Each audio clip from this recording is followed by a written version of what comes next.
और दिव्य वरदान देने वाले शास्त्री ज्ञाता परम विदुषी देवया श्री प्रवेश कुमारी जी महाराज एवं नव जीवन निर्माता सपाचार्य श्रवण संगौरवी जी गुरु मैया के चरणों में कोटि कोटि वंदन। पाठ पर विराजित सेवा श्रोमणी ओग्रवती महामती श्री स्नेहलता जी महाराज एवं प्रवचन प्रभाविका महामती श्री वीणा जी महाराज के धर्म सभा में उपस्थित धर्म प्रेमी बंधुओं एवं मुमुक्षु आत्माओं, आप जिन वाणी का पाठ कर रही हैं अंतर्गत शास्त्र के माध्यम से कल आपने सुना श्री कृष्ण का वर्णन जिसमें प्रभु अरिष्टेनी भगवान ने बताया कि द्वारका नदी का विनाश कैसे होगा और आप यहाँ से कृष्ण मर के कहाँ जाएंगे। यह आपने सभी ने श्रवण किया। चलिए आगे चलते हैं। आगे प्रभु क्या फरमा रहे हैं। तेनन से करने वासुदेवे वालों आयतने विसंतिये लखम सोचा ने समम आए चाव चिया ये कन्हायारा इतने में कन्नम वासुदेव एवं व्यासी मानव तुमम देवान किया हो चाव चिया एवं कनु तुमम देवान किया तच्चाओ कुटियाओ उच्चलियाओ अनंतरम शिवचित्ता ये जमु दिवे भारे वास्ते आगम आगमे साए सिद्धि निये कंडेसु जनवयसु सए दुआरे बार समय अहमे नाम मरा भविष्य तत्नम तुमम बहु वासाई के भी पर्याय पाऊ निका सिद्धि हस्ती। श्री कृष्ण वासुदेव अनंत अरिष्टेनी के द्वारा यह बात सुनकर बड़े ही गंभीर विचार सागर में गोते खाने लगे। तब वे भगवान से श्री कृष्ण को संबोधित करके बोले, हे कृष्ण, तुम किसी भी प्रकार का कोई भी विचार मन में मत लाओ। वहां से निकलकर इसी जम्बूद्वीप के क्षेत्र में भविष्य में उत्सर्गी समय में पूर्ण देश के अंतर्गत शतद्वार नामक एक नगर में तुम अमम नाम के बारे के तीर्थंकर होंगे। वहां तुम बहुत वर्षों तक केवल पर्याय पालन कर सिद्धि प्राप्त करोगे। तेनम से करने वासुदेव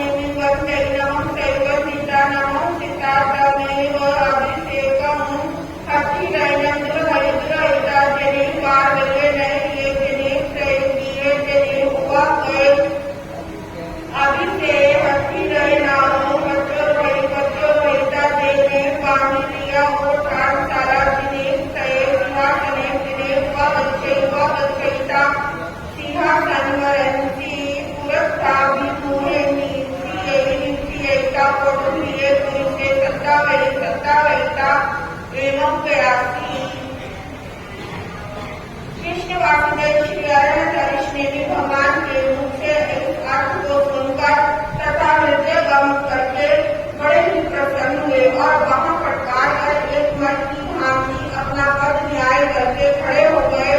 एकदम सिंहनाद करते हुए वे भगवान को वंदना करने के पश्चात वे हाथी पर बैठे और द्वारका नदी की ओर जिधर अपने महल थे उधर आए।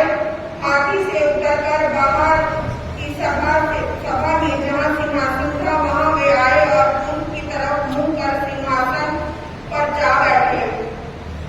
फिर सेवक पुरुषों को बुलाकर वे यूं बोले, कच्छा नम तुझे देवानु किया बार ये नहीं ये सिका डब जाओ घोषे माना एवं वे एवं खलु देवानु किया बार ये नहीं ये दुबारस जो ये आया माए जाओ बचकम देख लो यारस गंदी दीवार मूले विनाशे भविष्य हितम जोनम देवानु किया इच्छे पार्वतीये पार ले राया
ग्रंथों के प्रवचन पर हार्दिक श्रद्धा करती हूँ तथा मैं यह मानती हूँ जिस प्रकार पुण्य पाप का स्वरूप आपने फरमाया है वह ठीक वैसा ही है। अब मैं संसार के जन्म मृत्यु के विकराल भय से उब उठी हूँ, इसीलिए श्री कृष्ण से पूछकर आपके समीप दीक्षा धारण करना चाहती हूँ। भगवान बोले, पद्मावती, जैसे तुम्हें सुख हो वैसा ही करो, परंतु शुभ से शीघ्र के नाते इसमें तनिक भी विलंब न करो। तेनम सापो वै देवी धर्मियं जान पवरम दोरहिता जने कारवे नहीं ले जने से जीवे जने हुआ बच्चेता तुमनी आओ जानाओ बच्चो रोहिता जने करने वासुदेवे जने हुआ बच्चेता कर जाव कटु कनाम वासुदेवम एवं व्यासी इच्छामिनं देवानुप्रिया दुर्गे अमुनाया समानी अर्थ देवी संप्रिय मुंडा जाप और ग्रामीण आसम देवानुप्रिय तेनम से करने वासुदेवे गौड़ुप्रिय पुरुषे सद्दावेता एवं व्यासी कृपा में भो देवानुप्रिया कौ मावे देवीय महात्म लिखमान किसी उठ उठविता एवं अनन्या पक्ष विनय तेनम के गौड़ुप्रिया जाओ पक्ष विनती। उसके बाद पद्मावती रानी ध्यान रथ में बैठकर अपने महलों की ओर आई। रथ से उतरकर जहाँ कृष्ण वासुदेव थे वहां गई, जहाँ उन्होंने हाथ जोड़कर कृष्ण से बोली, हे स्वामी, आपकी आज्ञा होने पर मैं अरिष्टेमी भगवान के द्वारा दीक्षित होना चाहती हूँ। कृष्ण ने कहा, प्रिय, तुम्हें मेरी आज्ञा है, जिससे तुम्हें सुख हो वैसा ही करो। तुम इस प्रकार पद्मावती रानी को आज्ञा देने के पश्चात कृष्ण जी ने अपने विश्वास पात्र मनुष्यों को बुलाकर कहा कि पद्मावती रानी के योग्य बड़े समारोह के साथ दीक्षा महोत्सव की शीघ्र तैयारी करो।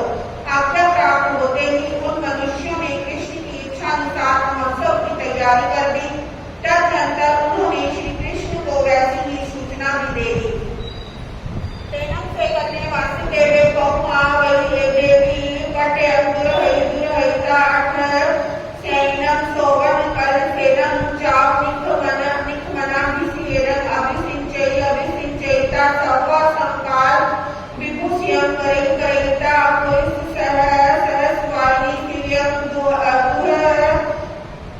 दोनों हावैता बार वेले नहीं ले मच्छिनम निगच्छेता जने ले पग गए जने सैसम भवने उच्चाने जने हुआ गच्छेता सियम थवैता बहु मावे देवी सियाओ कचो रोहिता जने अरहार्थ नेमी तेने हुआ गच्छेता अरहं अर्थ नेमी दिक्खतो हिनम करिता बंधति नमं संधि बंधिता नमं सीता एवं व्यासी। तत्पश्चात श्री कृष्ण वासुदेव ने पद्मावती देवी की पाट पर बिठाया। 108 स्वर्ण कलशों से यावत उसका दीक्षा अभिषेक किया, उसे सर्व प्रकार के आभूषणों से विभूषित किया। फिर सहस्त्र पुष्पवाहिनी शिविका में उसे बिठाकर बड़े ही समारोह के साथ द्वारका नगरी में सार्वजनिक मार्गों से होते हुए रैवतगिरी के निकटस्थ सहस्राम्रवन नामक वन में उसे लाए। वहाँ शिविका से उतरकर पद्मावती देवी ने कृष्ण ने भगवान अरिष्टेमी के चरणों में 4 निखुटों के पाठ से सप्रेम वंदना की। वंदना कर लेने के पश्चात वे कृष्ण वासुदेव इस प्रकार बोले, देवी लिट्ठा कंता पीरा मनुना मनामा अभिरामा जाप निमंग पूर्ण पाठ न्याय तनम अहम देवानुप्रिया किसी निखे विखम दर्यामी पड़ी छंतु नम देवानुप्रिया किसी निखे विखम आसमं तेलम सावो मावे देवी उद्धव विखम किसी भागम अवमकैता सैमेव अभार नालंकारा अंकुलयिता सैन्यं कशुक मुठ्यं लयं करेता जनि अरहार्थ नेमि तने हुआ गच्छेता अरहं अर्थ नेमि वंदयि नमं सहिता एवं व्यासी आदित्य जाव धम आयु चित्तम।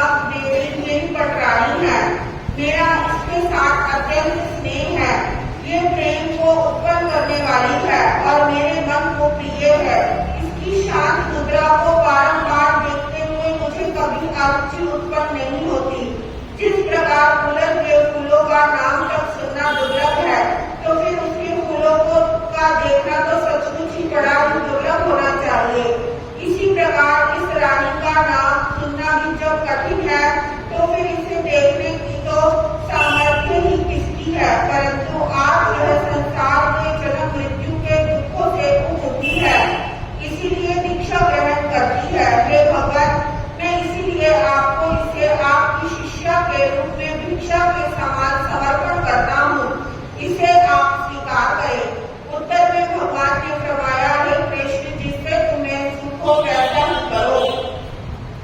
तत्पश्चात उस पद्मावती पटरानी ने उत्तर पूर्व के मध्य की दिशा ईशान कोण में जाकर स्वयं अपने हाथों से अपने गहनों को उतार कर फेंका और स्वयं पंचमुष्टि लोचकर सात्विक आवेश धारण कर लिया।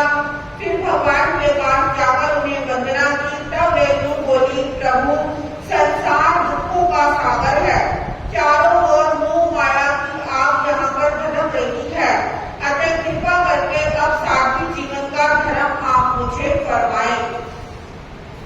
तेनम सहारा नेमी कौमा वे देवी सह में कौवा वे सह में मुंडा वे सह में जबकि नहीं अजाय किसी ने डर यही तेनम सा जबकि नहीं अजा कौमा वे देवी सह कौवा वे जाव संयम में वंग तेनम सा कौमा वे जाव संयम में तेनम सा कौमा वे अजा जाया लिया संज्ञा जाव कुछ तो बिहार में।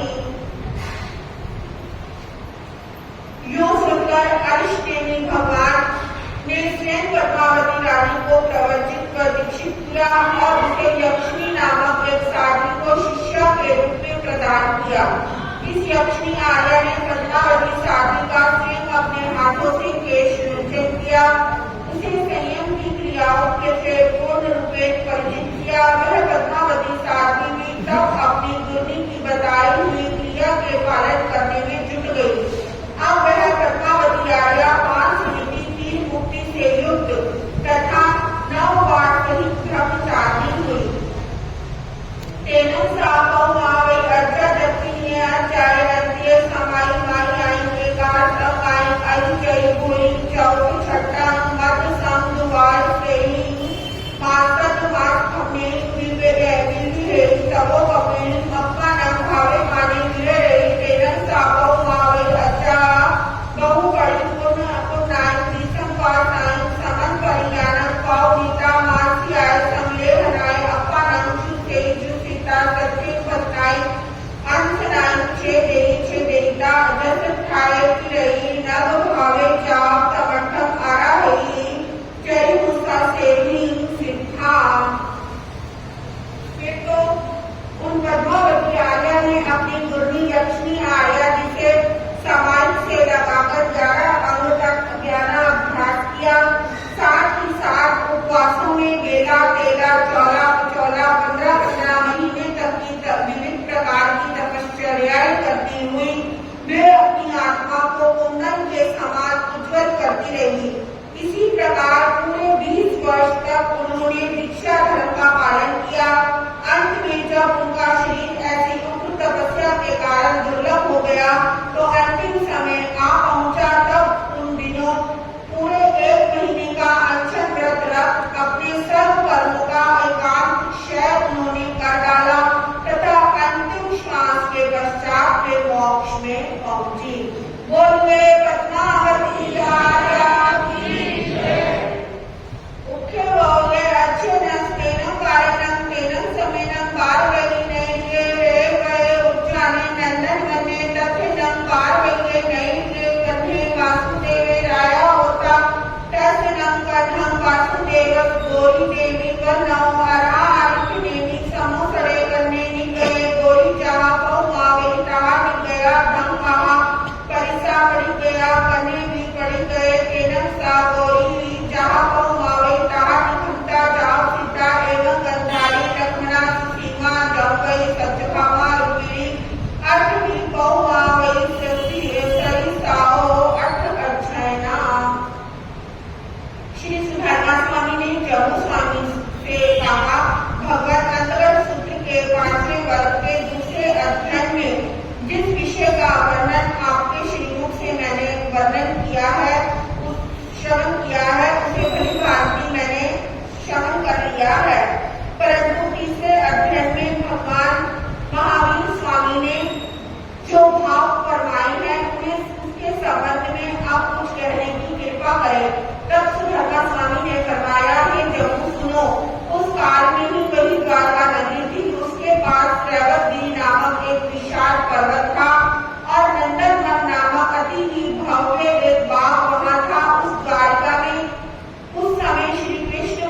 वासुदेव राज कर रहे थे। उन कृष्ण वासुदेव की गौरी नामक एक पटरानी थी। श्री अरहंत अरिष्टेनी प्रभु के देश देशांतरों में विचरते हुए वहां पधारे। श्री वासुदेव प्रभु की सेवा में उपस्थित हुए। उनकी पटरानी गौरी भी वहां पर आ गई। जिस प्रकार पद्मावती देवी ने वैराग्य प्राप्त कर दीक्षा ग्रहण की, उसी प्रकार गौरी पटरानी ने भी दीक्षा धारण की। ऐसी ही गंधारी, लक्षणा, सुसीमा, जापदी, सत्यभामा और रुक्मिणी, इन छह पटरानियों ने भी गौरी तथा पद्मावती के सदृश दीक्षा धारण की और अंतिम समय में अनशन व्रत करके अपने कर्मों को क्षय किया और समय पाकर सबकी सवे मोक्ष में पहुंची। इन छह रानियों के 6 अध्ययन और गौरी एवं पद्मावती रानी के 2-2 अध्ययन, योग के कुल 8 अध्ययन हुए। ये सभी रानियां कृष्ण वासुदेव की पटरानियां थी। उखे वौले नमस्तेनम कालेनम तेनम समेनम कार वैले नई नीले रेव हरे जय पवय नंदन नगे उच्चारे कंधे राया तत्नम कार वैले नई नीले कर्णस वासुदेव पुत्र जमदीय देवीय अत्तये संवे नामं कुमारे होठा अहि तस्नम समलम कुमारस्मूल श्री नामं भार्या होठा बन्नव अणा अल्प्रेमी समुसरे कन्हे निगये मूल श्री विद्या जहाँ वो मावी नवरम देवानुप्रिया कन्नम वासुदेवम अकुच्छानी जा सिद्धा एवं मूल दत्तावी। जम्मू स्वामी ने श्री धर्मा स्वामी से कहा, भगवान अंतवर सूत्र के 5वें वर्ग के 8वें अध्याय में जो भाव आपने फरमाए उनका विधि पूर्वक मैंने श्रवण किया है। अब 9वें अध्याय के जो भाव हैं उन्हें फरमाने की कृपा करें।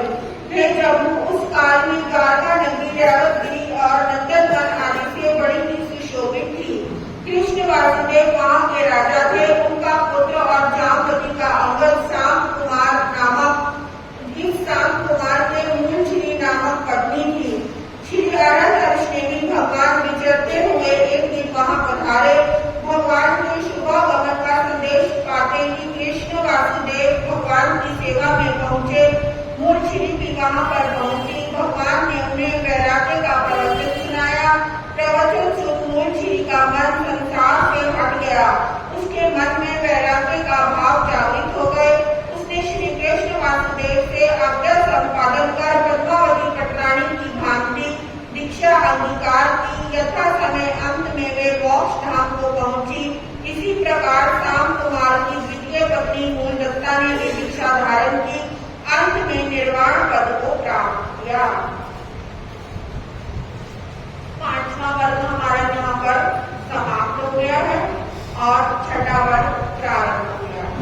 जैना घंटे छठ वसुखे और नवरम 16 अच्छैना बनता तम जामं काली किंकी में छे मुगर पानी में कास्वे की में निधि डरे छे के लासे हरि चंदने वारत सुदर्शन कुल वर्धम समर्थ सुगन वर्धम सुखे इठे में आई मुत्तेगे अलक्षे अच्छे नानक तू 16 सेम जई 16 अच्छैना बनता पड़मस अच्छेनस के अच्छे बनते। श्री धर्मा स्वामी से जम्मू स्वामी बोले, भगवान पंचम वर्ग के जो भाव आपने फरमाए वह मैंने आपकी श्रीमुख से श्रवण कर लिए हैं। आप उसे कृपया करके फरमाए। वे जम्मू 6ठे वर्ग के 16 अध्ययन हैं। वे इस प्रकार हैं: मक्काई, किंकम, मुद्गरपाणी, काश्यप, क्षेमक, वृद्धिधर, कैलाश, हरिचंद, कारक, सुदर्शन, पूर्णभद्र, सुवर्णभद्र, सुप्रतिष्ठ, मेघ एवं अतिमुक्त और 13 अलक्ष्य। इन 16 के नाम से 16 अध्ययन हैं। इन 16 अध्ययनों में से प्रथम अध्ययन में क्या अर्थ है, कृपया करके आप फरमाएं। एवं खलु जम्मू तेनम कारणम तेनम समेनम राय किए नैरे गुण सीले चाहिए सोनिए राया तथ्य नमम काल नाम कहा वही परिवसई अड्डे जाप अवई हुए तेनम कारणम तेनम समेनम समने भगवान महावीर अधिक आदि करे गुण सीले जाप रे परिसानी गया तेनम से मंकाई कहा वही में से कहाय रदट्टे जहाँ पनिकिए गम